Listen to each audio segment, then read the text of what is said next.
Scorpio rising. How you doing, Scorpio?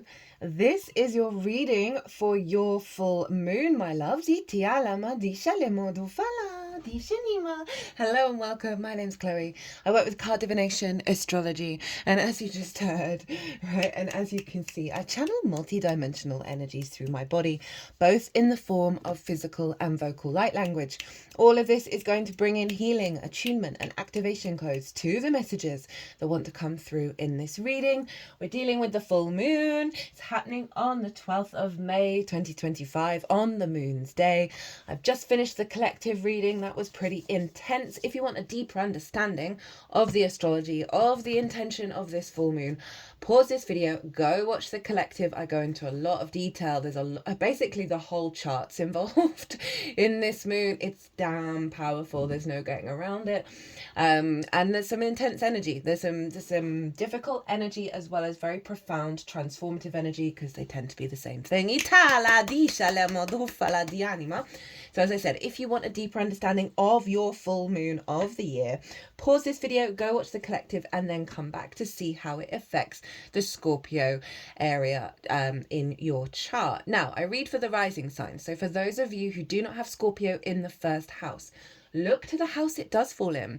Look to the themes of that house, and you want to apply those themes along with all the other meaning you've got going on in the sign of Scorpio, celestial bodies, the sun, the moon, all that kind of thing, to the messages that come through, because it's going to be as if that Scorpio energy, wherever it falls in your natal chart, has now energetically moved to the first house. So when I talk about the houses and the astrology for the rising sign, it will always still link in. You've just got to add on your own natal chart meaning on top of it. For example, I have Scorpio in the 4th. I've got Pluto, Vesta, South Node, and Saturn all hanging out there. So I'd apply all of that meaning to what comes through in this reading. As always, take what resonates and leave what doesn't. So I'm going to be talking about some of the core points of this astrology, of this new moon, full moon even, okay, not the new moon. Talked about the new moon quite a lot in the collective reading, actually, because there's a lot of parallels. If you watch the new moon in Taurus video, you'll remember that, we might not, but the core collective message that came through with that was the blueprint, right? That we were bringing in a blueprint into our physical vessel. Now, I've just finished the collective reading for this moon, and the core energy that came together through working through all the astrology is this is the defrag on your computer. We're clearing out a lot of junk code, a lot of broken code, to facilitate this blueprint. It's a very empowering moon, even though it is highlighting old patterns because of the power of the transformation that we're going through. So this is in your first house, Scorpio, right? This is the house of self. Now, we had that Libra full moon. Now, that was in your 12th, right? The hidden things. You were releasing a lot of things in the unconscious spaces, right? Trauma responses, limiting beliefs, old versions of self, with that beautiful liberating of truth Libra full moon. And now we've got the full moon in your first house. So you've gone through a cycle all around the zodiac of coming to completion in all the houses. And this is the upgrade, Itala, that comes from that cycles that you do every year. Itala di anima. So I'm going to be talking about the astrology, and as I do so, we're going to get 3 cards from this deck. The first card is what's been closed out with the full moon. Forgot to mention at the beginning, even though this is a full moon and it marks a level of completion and closing out of something, it then brings in an activation code, which we are then working with over the next 6 months. So predominantly the energy coming through in this reading is serving you from now until the Scorpio new moon. So what's been closed out? We're going through a big year, so I won't be surprised to see what shows up here. It's been very intense. There's lots of struggles and challenges, and it's, you know, again, regulars, I've been saying the soul retrieval work we do this year is worth it, even though it's difficult, even though it seems pretty relentless at the moment. It is totally worth it. So hold the line, right? Hold on, buttercup. So what's being closed out? First card. What's being activated with this very, very powerful energy? And then how to work with it, how to work with the activation. We're also working with 2 oracle decks at the moment in this transit. So I'm going to be pulling those at the end of the reading. So big full moon in the first. Ooh, okay. Dice l'ema, dialima duffala dianima, dice le motoela, dialama dice le moduffala dianima, dice anima, Dianima. Okay, all your cards came out at once. That's kind of wild. Especially as the Taurus new moon one was so stubborn. The cards took forever for almost everybody. So, full moon in your first house. A big illumination of self, an understanding of self through your emotional body. Whether your needs are being met or not. How to give and receive nourishment at a higher level. You're taking your emotional body to the next stage. And just genuinely a recalibration of your intuition when it comes to nourishing yourself at a deep level. Every year we get an upgrade around this. Now the sun tends to highlight where the wounds still are and where the changes and shifts are. And this is usually in reflection by the other, right? With that 7th house.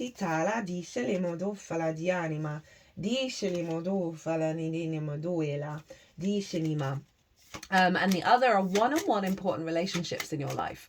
Be they friends, business partners, people you work with on a one-to-one basis, a long-term romantic relationship, or your relationship with Source, right? It's pretty powerful, the 7th house, because that sun being there, conjunct Uranus, right?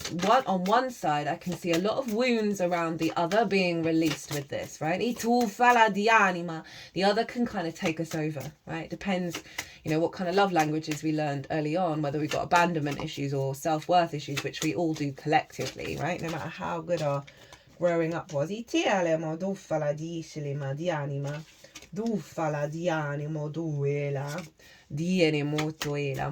so the sun being there with Uranus is liberating you of some real of some old wounds when it comes to the other, right? And whether those things of how that's influenced how your soul frequency is capable of showing up, right? So letting go of a lot of clutter around the other that's actually leading you to be very intuitively guided to energies that really serve your nourishment. Now, so this is a, you know, it's a pretty full-on moon. I can't stress the collective reading. I know that it's actually quite a long one for me. Well, I used to do them that long before. But there was a lot that came through with that. Now, there's going to be 2 things I'm going to talk about now in terms of the outside of the sun and the moon and where they are. Now, the sun and the moon are both squaring Pallas Athena in the sign of Aquarius, and that is in your 4th house of your roots and your foundations, your ancestors, both blood and soul lineage, parental figures, the roof over your head, and the things that you do in private. It's both your literal and figurative foundations. It's the root system of your life tree. Pallas Athena is wisdom, is strategy, is long-term planning, right? She's in it for the long game. And so it's forming what's called a T-square, right? So the moon is over here in your 1st house. The sun is over here in the 7th. They are opposite each other and they are both squaring. So 90-degree angle, Pallas Athena, all the way down here in your 4th house of your roots. And the release point of a T-square is the bottom of the T. So Pallas Athena is pulling this energy into your roots of hey, let's get in alignment with the long-term manifestation and abundance of your true nature. Let's not fall into the trauma responses, the pull of the short-term goals that do not serve you. The short-sightedness of some of our response mechanisms. Pulling it all there. Right? Building source and you, the vision from source, the clarity, the love from source, pouring into you that's being pulled down into the force, so you then start operating from a very mature, healthy space in your root system when it comes to your embodiment of self and how you interact with the other, right? And what you're drawing towards you in regards to the other, from the strength of your longer term incarnation agenda. The parental figures there. We get a lot of trauma in the fourth. I can definitely see a huge shift around the love languages we learn at an early age, around the distortions you have around your value from various situations that happened when you were younger, that you've taken out on the road as you've got older. I can see Pallas Athena just going, no, I'm over it. We're done now. Like that's petty. That's small-mindedness. We're moving on. And really having the capacity to have the higher perspective and let things go. Aquarius is kind of detached. Can be kind of cool, calm, collected. And so you've got this with this very sort of passionate body, emotional body, physical vessel of how you feel good, and your emotional vessel of Scorpio, all being realigned by Pallas Athena and Aquarius of like, hey guys, can we just let go of certain things? Can we just so that seems really powerful. I think you're going to get over the next 6 months a lot of wisdom and understanding by being at home, or focusing on your root system, maybe doing a meditation on that, reconnecting to the roots, sending that power into the roots. That could be really interesting to do, as well as just, when you're thinking about what your foundations are, when you're thinking about what this sense of security, this like stability of the fourth, what does that mean to you? What does that look like? And call on Pallas Athena to help bring that agency within your vessel so you can take that out on the road. Now, the only other thing I'm going to talk about, and there's so much with this moon, as I said, all the charts involved, is Mars, the ruler of Scorpio traditionally, which is what I work with. It's how I've seen it show up in the 3D. Is over in Leo, in your 10th house of life path and career visibility. Venus, the ruler of the sun, is over in Aries, your 6th house of work, how you work, being the adult in the room. They are trine one another. The rulers of the sun and the moon are in harmonious aspect. They're in fire signs. They're in your building houses, how you build in the world. And that is your instincts, your passions, your drive, your motivation, your get up and go, right? That fire within you is being cultivated. Your instincts are in flow with each other around how you build for the long term from a place of maturity that serves your root system, that serves your embodiment of self, that serves your relationships in your life. Right? This is quite powerful stuff here.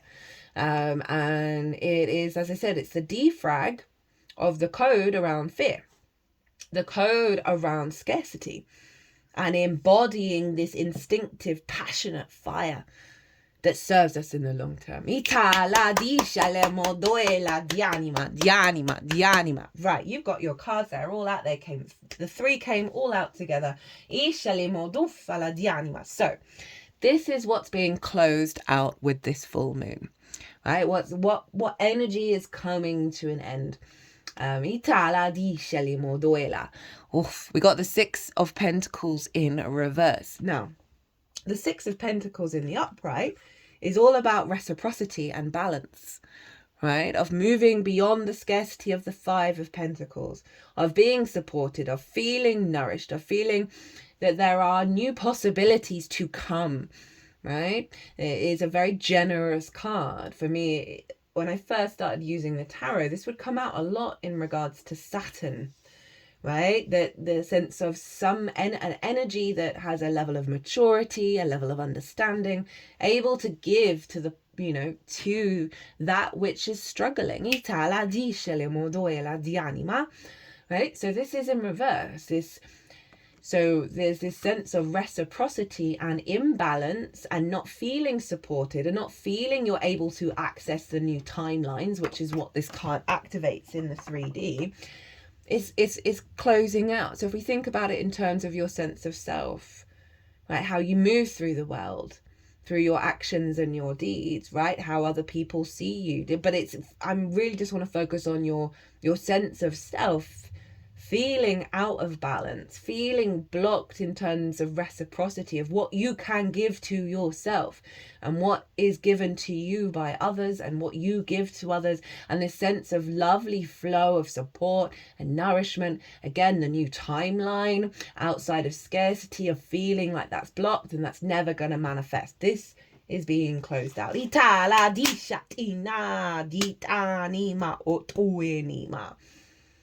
Okay.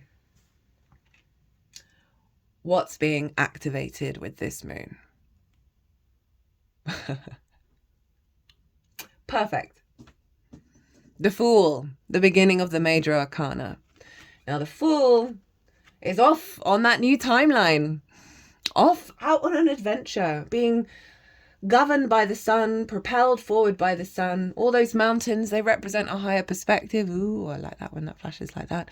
So the Fool, even though it may seem foolish to us to lead from our heart, because we've been hurt so many times, it may seem foolish of us to leap off without knowing that we are supported, that we will land safely. And the Fool gives us a little wink and says, no, but that's the way. It may be scary, but it's worth it. Fresh, new energy, new timeline. You can't make it up. You really can't make it up. Now, how to work with this energy, right? How to facilitate the Fool, because the Fool's happening to you. There's no getting around it, but we can make active sovereign choices to help support it. So how are we going to support the Fool energy into your life? Where's this sense of liberation, this freedom of leaving? Interesting enough, the Fool has left the village, has left the parental figures, left the ancestors, and gone out to go and experience life for itself. Now that's what Pallas Athena is helping re-navigate, your frequency, the truth of your soul's frequency. So you are free for the long term, not just in the little moment. That the things that have bound you, that have served their purpose, are no longer binding you. That's Uranus conjunct the Sun in the 7th, where I strongly see source there. So we're able to be in alignment with that. Right, how to work with it. What have we got? Queen of Pentacles, big earth energy. Okay, nurture and love yourself, nourish yourself, take care of yourself. But also observe, try and cultivate an understanding of everything around you is abundant, right? This is a very caring, very loving card, but it's in the 3D. So they're wanting you to do things that nourish your sense of self in the 3D. You know, buy yourself some flowers. Eat well. Queen of Pentacles is also very wise, you know, of making sure you're getting good things in your body, in your physical vessel, to help bring you into an alignment, to regulate the nervous system. The main message I'm getting is to really care for yourself during this process and nurture yourself as if you were your own mother, right? Now, in various levels, that may be the mother you wish you'd had.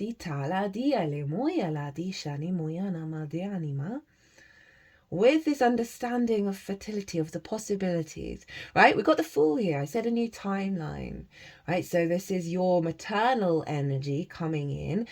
You know, really imagine you are your child, and your child is making the decision to go out in the world. How would you want to look after that child? How would you want to support that child so it would be able to fully be free but loved and cared for, and know that it's safe and secure while at the same time being free? So this is the intention of this moon, is to help you parent this new timeline. Because sometimes, and that was a thing that really helped me on my journey, because so often we can neglect ourselves. We can go out and help everybody else, but we can go through phases of not looking after ourselves. And what really helped me be able to step up to the plate to myself in the same way that I did to other people was forget about myself and think of myself as the child, and myself, and that I am the mother. And how would I want to treat that energy? How would I want to be with that energy? And it genuinely shifts your whole paradigm, right? When you're like, oh, no, wouldn't be okay to wouldn't be okay to treat a child this way. We can be really horrible to ourselves. We can think the worst. We can think we're never enough and we never do enough. Now, whenever you have those thoughts or those processes or whatever that means to you, however you're resonating with it, I want you to get into mum mode, but the best mum. The mum that's supportive but not claustrophobic. The mum that's loving but not smothering. The mum that wants you to be true and free to yourself and gives you wise wisdom rather than people pleasing. Yeah. I'm sure you've got lots to add to that list of how you view the maternal energy in your life, within yourself, with those around you, because it's in everybody. It's not sex specific. One day I'll get that right. Right, okay, what's at the bottom of the deck? Oof. 10 of Wands in reverse. No, I love this with that Mars, Venus, 21 on the clock as I say that. With Mars and Venus being in fire signs, your building signs, right? How you build in the 3D realm is fire. And this is the Beast of Burden card in the upright. So much work, so much duty, no help. Can't even see that it's a beautiful day. Hunched over, body broken. Takes a lot of power to be able to do what this card is doing, but it's the methodology in which it does it. It's in reverse. That release of the weight of the burden of existence. The release of the weight of the burden of how you build. Allowing yourself to enjoy the moment rather than the to-do list. To worry about all the things that you have not done and that have not happened. Or you might have got wrong. Or you didn't do it to perfection. That's what that is. Oh, don't know why I turned that round the other way. No wonder you got the Fool with the 10 of... is this going to work? 10 of Wands in reverse. Because you see the difference in their spines. 10 of Wands is really hunched over, spine problems. Fool is curved all the way back, really open-hearted, completely different energy. Freedom, liberation, expansion. But you don't need to take it too seriously. Don't need to worry about where you're going and what you're doing. Just trust in this. Right, so we're using 2 decks. One is Rainbow Brainskull, which I always like getting out for the Scorpio readings. And the other is this new deck, the Inner Power Oracle. Now, this is advice because this defrag may be difficult, right? So we're bringing in some self-care energy for us all to help us go through this process. So, Rainbow Brainskull, what does it want to say to you? Connection is the only game. Put the pieces of the puzzle together. Instead of worrying about the million things that need to get done, no way. Focus on the one common thread between them. Your ability to make things happen. Ooh, that just summed up the reading. Love it when that happens. Okay, I don't really feel like I've got anything to add to that at all. Trust in yourself. Trust in your capacity. You don't need to worry. You don't need to fear. You are powerful, Scorpio. I mean, you know that. You know that. You got this. This is an easy ride. We make it hard. Okay, what's the advice? I use a pendulum and ask my spirit guides yes or no questions so that I know I'm on the right path to fulfilling my spiritual destiny. Okay, so this is a bit of support coming in of when you're in a state of confusion, when you're a bit unsure, is to you, whether you've got a pendulum, I find anything that just dangles, you can get a good motion going. You know, it doesn't have to be a pendulum if you don't have one. You can just put something heavy on the end of a chain and just dangle it. Yeah, so that's brilliant, and that's in alignment with the Fool of saying no. There's energies around you. There's spirit guides around you, and this is going to help you connect to them and help you connect and trust in your own self. Itala di anima, di scelima dofala. Okay, we're going to look at the bottom of the deck. I adorn myself lovingly with flowers picked while foraging in nature so that my inner beauty shines into the world. Well, hello, Taurus energy. What did I say about getting yourself some flowers? I'm very blessed and highly favoured. I've got loads of wild. Love it. Lady Justice behind the 10 of Wands in reverse, following that full moon. Got loads of spring flower. I mean, they're all a bit on the way out, but they're all wild, and I really cultivate the front garden just to be wild, but they're beautiful. And it's just a delight. Flowers are a delight. They really do allow us that moment to appreciate the wonder of nature. And you are that. You are a flower. Ita, appreciate yourself. Ita la di shenima. Right. I'm going to leave it there, Scorpio. I hope you enjoyed this reading. I hope it resonated. If it did, I'd love to hear from you. If you want a personal reading, my website is everywhere, or email me directly. Scorpio, my loves, be good to yourselves, be good to those around you, safe travels, and be well until we meet again.